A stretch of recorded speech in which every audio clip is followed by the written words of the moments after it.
বললাম যে না, যেটা হচ্ছে সেটাই বলি। আমি তো কোনো সুপার পাওয়ার ওম্যান নয়, আমার মধ্যে কোনো সুপার পাওয়ার নেই। ভার্চুয়ালি আছে প্রচুর বন্ধু বান্ধব যারা অনেক কাছের হয়ে গেছে, তাদেরকে ছাড়তে কষ্ট হয়।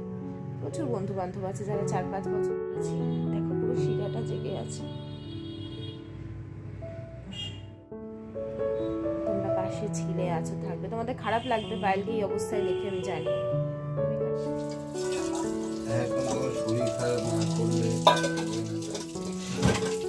Thank you. যেমন আমার থেকে শুনে অনেকেই হেল্প পেয়েছে, তারা ওই সেই সমস্ত রেকি চ্যানেলগুলোতে, আমি তো বলেই দিয়েছিলাম যে আপনারা রেকি চ্যানেলগুলো ভিজিট করবেন, সেখানে আরো ডিটেলে জানতে পারবেন। আর আমি যেটা বলেছি সেটা আমি আমার গ্র্যাটিটিউড জানি। যে রাত্রি 11:10-15 দেখাচ্ছে তো, 5 মিনিট আমার ঘড়ি ফাস্ট। 11:10 আর আয়ুষ্মান এখন পড়ছে, এখনো পড়বে। ওর রিভিশন চ্যাপ্টারগুলো একটু রিভিশন দিতে হবে, যেগুলো ফার্স্ট টার্মে ছিল সেই রিভিশন চ্যাপ্টারগুলো পড়া বাকি আছে মানে পড়েছে, কিন্তু রিভাইজ করছে। আর বলো না, যাই হোক কালকে তো মোটামুটি শেষ। আজকে আশিস অনেক বাজার করেছে। তোমাদের তখন ট্যাংরা মাছ দেখালাম তো, তারপরে আমি স্নানে চলে গেছি, পুজো টুজো করে।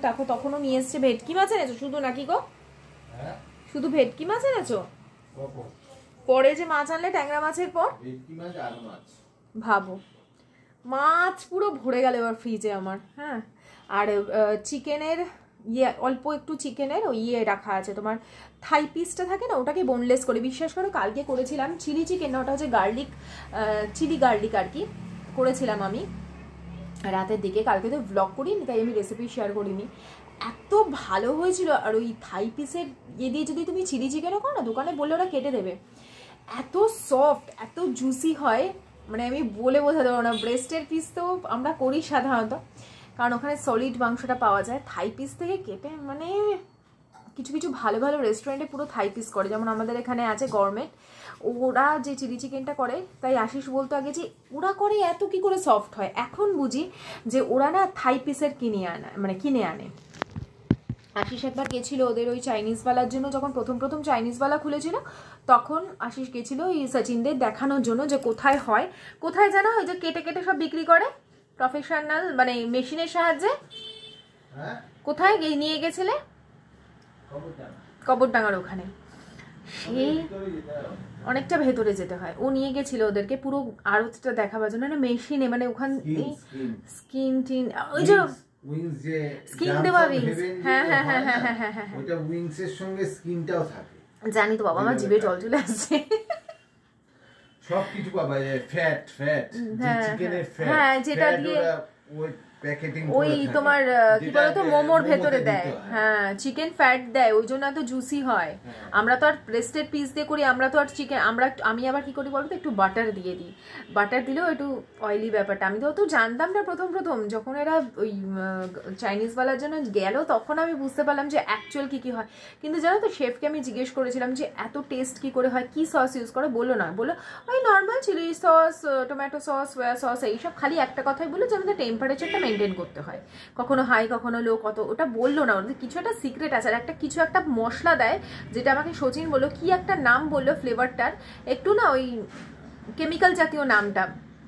তা আমি তখন জিজ্ঞেস করি, দেখো এগুলো তো খাওয়া ঠিক না। বলছো হ্যাঁ অবশ্যই, এই জন্যই তো বাইরের খাবার ঠিক নয়। তো সব কিছু, তুমি বাইরের মিষ্টি খাও, যাই খাও না কেন, সব এমন কিছু দেওয়া থাকে। দেখবে আমরা বাড়িতে যে মিষ্টিগুলো বানাই একটু শক্ত হয়ে যায়, কিন্তু বাইরের যে মিষ্টিগুলো থাকে একদম সফট, লাড্ডুটা একদম সফট। তুমি বাড়িতে লাড্ডু বানাও, ঘিয়ে ভাজা লাড্ডু, ওরকম হবে না, একটু দানাদার টাইপের মুখে থাকবে। তো ওই জন্য হচ্ছে যা বানামতে আশিসকে বলছিলাম, কালকে বিশেষ করে বানিয়ে খেয়েছি, একটু সমস্যা হয়নি, না গ্যাস অম্বল, না মানে মনে হচ্ছে ওভার ইটিং করে ফেলেছি। আর বাইরের থেকে যখনই আমি 1-2 পিস খাই না, তাই ঢেকুর উঠতে থাকে, ওভার ইটিং মনে হয় যেন আমি বেশি খেয়ে ফেললাম। ওই জন্য যতদূর সম্ভব জীবনে বাইরের খাবারটা অ্যাভয়েড করো। আর একটা রিলসে দেখছিলাম যে বলছে যে তুমি যদি বাড়ির খাবার, মানে তোমার কিচেনের, এই যে আমরা বলি না ময়দা খাবো না, চিনি খাবো না, কর্নফ্লাওয়ার খাবো না, তুমি রিফাইন্ড খাবো না, তেলে ভাজা ডিপ ফ্রাই খাবো না, তুমি যদি তোমার কিচেনের প্রত্যেকটা খাবার মানে নিজে হাতে বানিয়ে এবং যদি পরিমিত খাও, মানে পরিমাণ বুঝে খাও, তাহলে তোমার প্রত্যেকটা খাবারই হেলদি। তুমি রোজ ময়দা খেলেও তোমার কিচ্ছু হবে না, কিন্তু সেটা পরিমিত হতে, মানে পরিমাণে, যতটুকু পরিমাণ শরীরের জন্য প্রয়োজন সারাদিনে, সেইটুকু পরিমাণের মধ্যেই হতে হবে। কিন্তু আমরা কি করি, লুচি করলে এক গাদা খেয়ে নিই। হ্যাঁ, তো ওইগুলোই হয়ে যায় ক্ষতিকর, আর কিছু না। আমি যেমন ওয়েট পুট অন করি কেন, কোল্ড ড্রিঙ্কসটা অত্যাধিক খাই, অত্যাধিক কোল্ড ড্রিঙ্কসটাকে আমি কিছুতেই কন্ট্রোল করতে পারি না। মানে কি বলতো, কিনে এখন আর কিনে খাই না তা না, ঘরে যদি কোনো কারণে কেনা থাকে, ধরো লোক এসছে তাদের দিয়ে যাওয়া বোতলে যদি থাকে, আমি একটু একটু একটু করে রেগুলার, মানে এক ঢোক এক চুমুক এরকম খেতে খেতে পুরো আমিই শেষ করে দিই। কিছুতেই আমি কোল্ড ড্রিঙ্কসটা, বিশেষ করে থামস আপটা আমি কিছুতেই কন্ট্রোল করতে পারি না। আমার এত ভালো লাগে না, এত ভেতরে এত তৃপ্তি পাই কি বলবো। আজকে না ওরা সিনেমা দেখছিল পুষ্পা, আমি মানে আমার ছেলে বলছে কি আমি পুষ্পা দেখিনি। বিশ্বাস করে এমন কোনো মানুষ আছে কিনা জানি না যে পুষ্পা দেখেনি। ঝুঁকে গান নেই বলে না এরকম করে, আর প্রত্যেকটা ডায়লগ দিচ্ছে, আর হেভি হেভি লাগছে যে পুষ্পা নাম শুনকে ফ্লাওয়ার সমঝি ক্যা, এই এগুলো শুধু আমি স্ন্যাপশটগুলো দিয়ে ওখানেই দেখেছি। তা এখন কি পুষ্পা 2ও এসে চলে গেছে, আমি তো পুষ্পাই দেখিনি, তো পুষ্পা 2 এরকম। যাই হোক, চলো আজকে আশিস কি এনেছে তোমাদের দেখাই। দেখো, মাঝখানে তোমাদের বলতাম না যে মর্টন ব্র্যান্ডের ঘিটা খুব ভালো। ইদানিং আমি একটা ঘি খেয়েছি, গতবারে যখন আশিস এনেছিল খুব বলেছি, হ্যাঁ তুমি মর্টন পাওনি, উল্টোপাল্টা ঘি নিয়ে এসছো, কিন্তু ঘিটা এত ভালো লেগেছিল। যাদব লেখা আছে। দেখো, বড় শিশি পাইনি, আমি বলেছিলাম বড় শিশিটা আনতে। কতগুলো ঘি নিয়ে এসেছে। তুমি এতগুলো ঘি কি করতে আনলে? দুটো আনতে তুমি, কোনো মানে হয় বোকা বোকা কর্ম করার?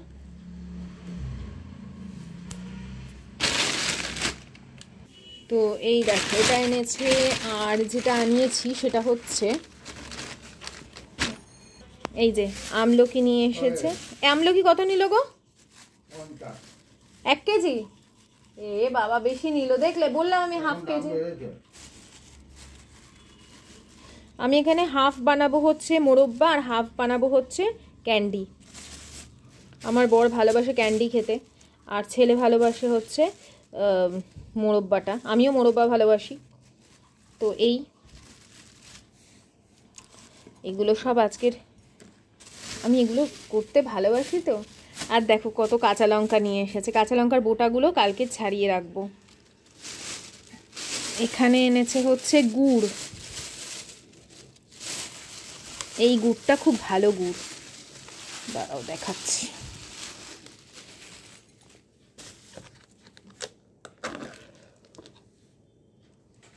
দেখো, আখের গুড়, খোলার সাথে সাথেই গন্ধটা এত সুন্দর। আর এখানে কিছু গরম মশলা নিয়েছি। এই যে যখন তোমাদের এই জিনিসগুলো দেখাচ্ছিলাম, অনেকক্ষণ ধরে এই বাঁ হাতে ক্যামেরা হোল্ড করেছিলাম, বুঝেছো? সেই সময় আমার কোনো কারণে শিরাতে টান লেগেছিল। এমনিতেই শনিবার থেকে হালকা হালকা ব্যথা হাতে ছিল। এই জিনিসটা যে আমাকে কী ভোগায়, আমি ওই জন্য কখনো না খুব ভারী কিছু, বা এই যে কড়াই অনেকে বলো না তুমি জোরে ঘষবে, আমি কোনো দিনও কড়াই যখন আমি জোরে ঘষেছি আমার এরকম হাতে ব্যথা হয়েছে। বা আমি যদি নারকোল কড়াই অনেকগুলো, তাহলেও আমার এরকম হাতে ব্যথা হয়। অনেকের দেখবে নার্ভ পেন হয়, সেন্সিটিভ হয়, আমার ক্ষেত্রে সেটাই। আর এই অনেকক্ষণ ধরে তোমাদের দেখিয়েছিলাম এগুলো, যে কি কি এনেছে, কীভাবে গুছিয়ে রাখবো, সেই সমস্তও বলছিলাম। ওই জন্য এই জিনিসটা এখানে ছোট করে দিয়েছি আর কি।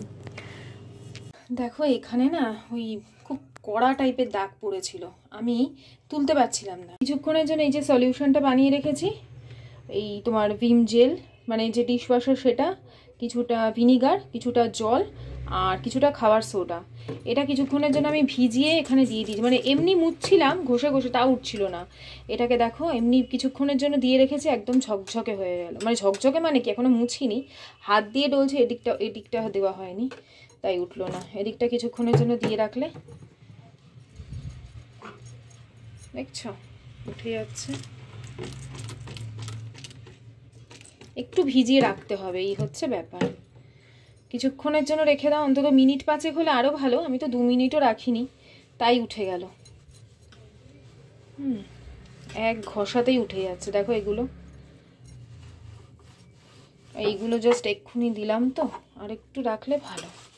আজকে আর আমার মাজতে ইচ্ছে করছে না গ্যাস, প্রত্যেকদিন তো গ্যাস মেজে রাখি আমি, আজকে আর শরীর দিচ্ছে না আমার। আর এইগুলো এত পড়ে না, এই রুটি করবার সময়, তারপরে একটু তেল পড়ে যদি কিছুক্ষণ রয়েছে পুরো এরকম চড়া দাগ পড়ে যায়। স্টিলেরটা এরকম হতো না গো, স্টিলেরটা তো তুলে মাজতে পারতাম, এগুলো তো তোলা যায় না, এগুলো তো ফিক্সড। স্টিলের যেটা ছিল ওটার মধ্যে এই যে বার্নারগুলো থাকে সেগুলো তুলে ভালো করে ঘষে মেজে পরিষ্কার করে রাখতাম, আর এগুলো ফিক্সড তো এগুলো তো একদম দাগ পড়ে যায়। সলিউশনটা অনেক সময় আমাদেরকে বাঁচিয়ে দেয় অনেক কিছুতে। একটু থাক, এদিকটা হয়ে গেছে মোটামুটি।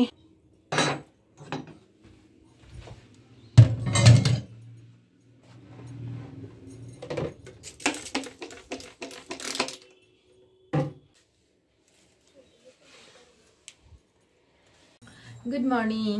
আমার তো ইচ্ছে থাকে যে আমি সকাল সকালই ব্লগটা শুরু করি, মানে চা খাওয়ার টাইম থেকে, কিন্তু আজকে হয়ে ওঠেনি। আর কালকে রাতের পর, কালকে রাত্রিরে আগের ব্লগের সাথে ওটা ইনক্লুড হতো, কিন্তু অনেক বড় হয়ে যাচ্ছিলো দেখে আমি ওটাকে দুটো পার্টে ভাগ করে দিয়েছি। তো এখন ওই যে কালকে ইডলি বানিয়েছিলাম না, ওখান থেকে এই দেখো 3 পিস মতন ইডলি থেকে গেছে।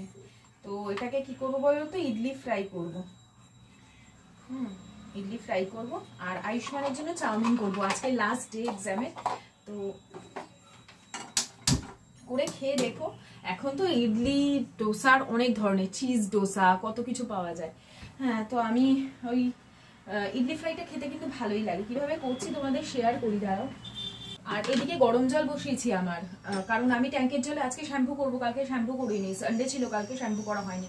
বাথরুমটা পরিষ্কার করার কথা ছিল, আমি আজকে করতে পারবো না, আমার হাতে প্রচন্ড পেন হচ্ছে, বাঁ হাতের কনুই থেকে খুব পেন হচ্ছে। সেই মাঝখানে যেরকম হচ্ছিল আবার ওরকম পেন হচ্ছে, কখনো ডান হাত কখনো বাঁ হাত, বুঝতে পারছি না কেন। কারণ হচ্ছে একটা হতে পারে যে আয়ুষ্মানকে যখন একভাবে পড়ে না, আয়ুষ্মান এরকম ভর দিয়ে একভাবে বসে থাকি, তো ওই জন্য হাতের কনুইতে লেগে পেন হতে পারে।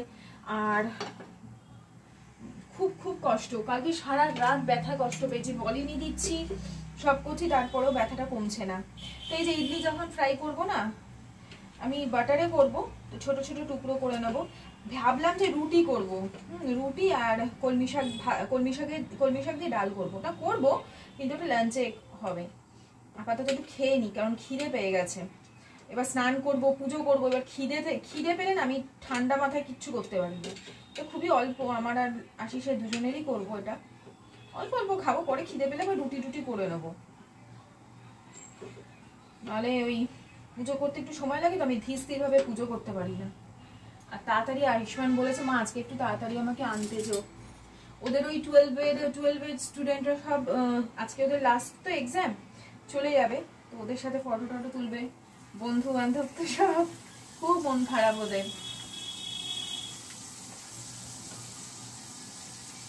সামান্য বাটার দিলাম, কারি পাতা,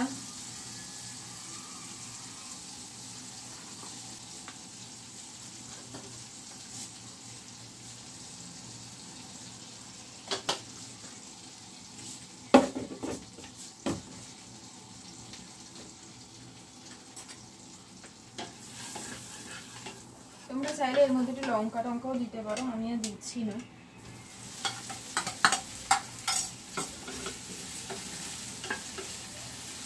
আর ইডলির মধ্যে কিন্তু অলরেডি নুন দেওয়া আছে, তো সেই জন্য নুন না দিলেও চলে।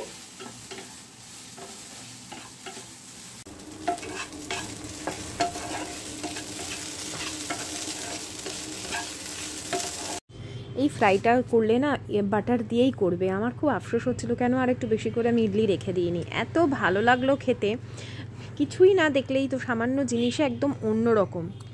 তো এটাই আজকে ব্রেকফাস্ট করেছিলাম আমি।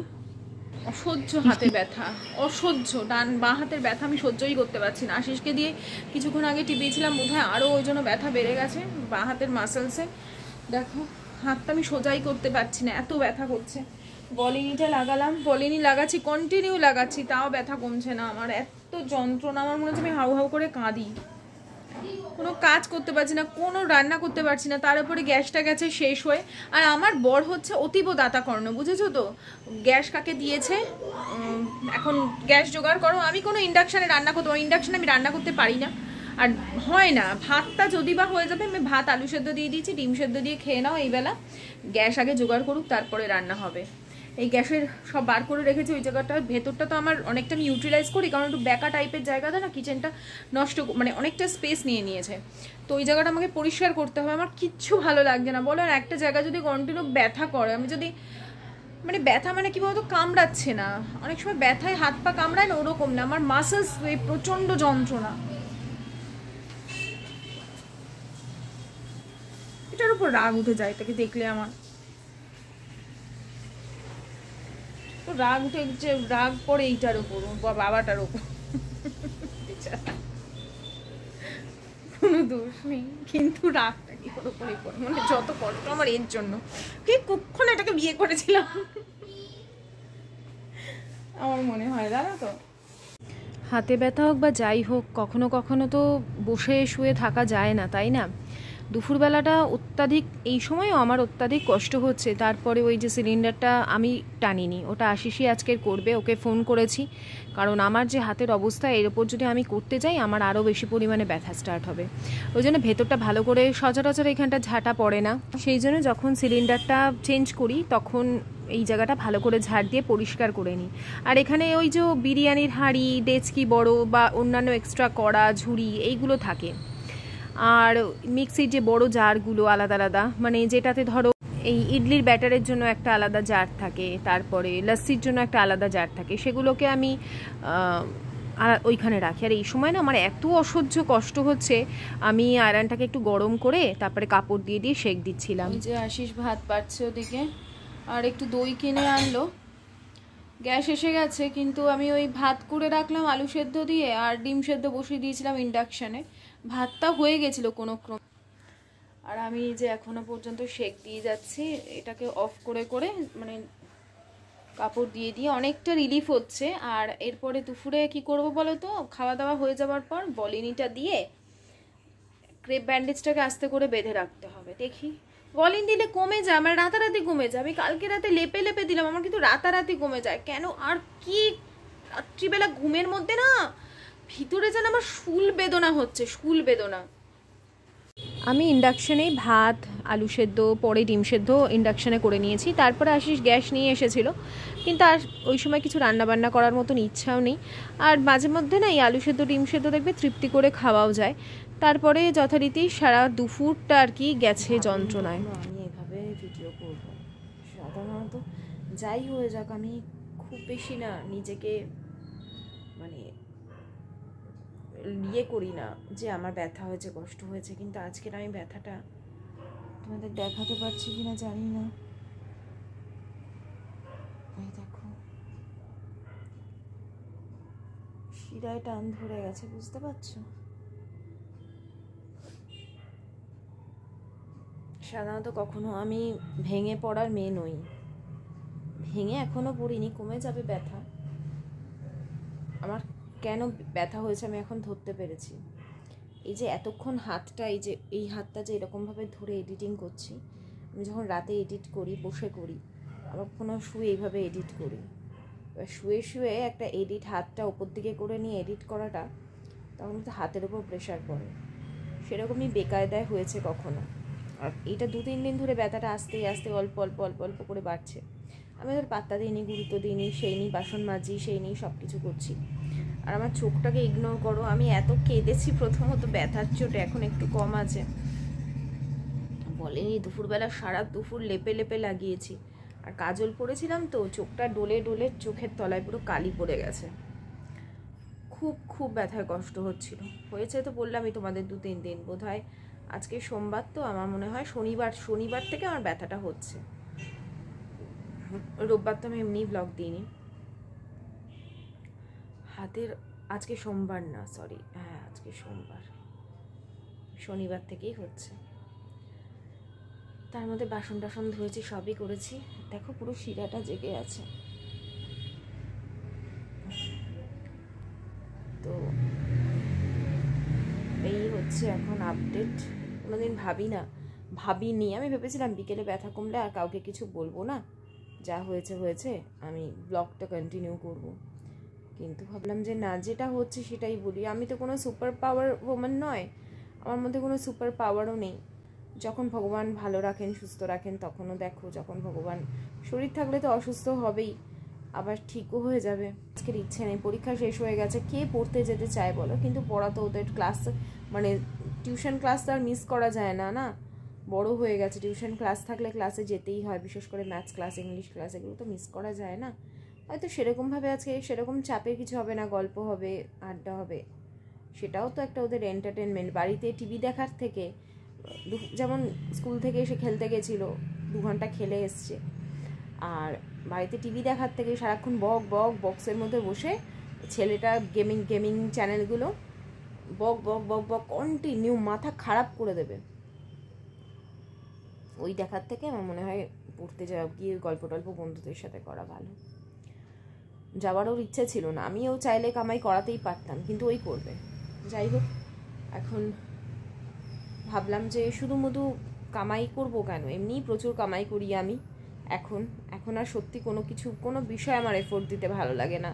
নিজের সংসারের প্রতি এফোর্ট দিতে আমার সবচেয়ে ভালো লাগে। এখন মনে হয় যে বাস্তবের মাটিতে পা রেখে থাকি, ওটাই অনেক বেটার।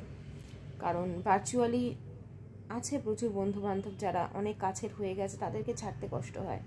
প্রচুর বন্ধুবান্ধব আছে যারা 4-5 বছর ধরে যুক্ত। আমি কাউকে নাম নিতে পারবো না, কারণ নাম নিলে আর একজনের নাম নেওয়া হয় না, তাদের খারাপ লাগে। প্রচুর বন্ধুবান্ধবী আছে আমার যারা আজ প্রথম থেকে আমার সাথে যুক্ত, তাদেরকে ছাড়তে আমার কষ্ট হয়। এই হচ্ছে ব্যাপার।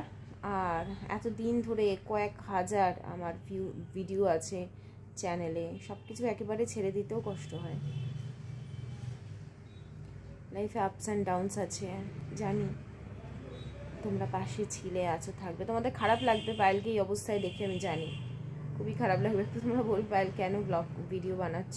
ব্যথাটা অসহ্য হচ্ছিল, সেটা কমেছে। দুপুরবেলা একদম কনুইয়ে লেপে দিয়েছিলাম, কনুইটা ব্যথাটা দেখলাম ঠিক আছে। কারণ এই যে নিচের দিকে যে ব্যথাটা দেখছো, শিরার কাছটা, এইটা হালকা আছে। হাতটা যত একভাবে রাখছি,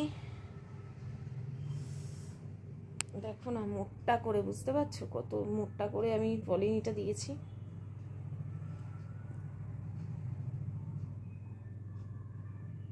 তো এ হয়ে গেছে, চকচক করছে, এটা সাদা ভাবটা চলে গেছে।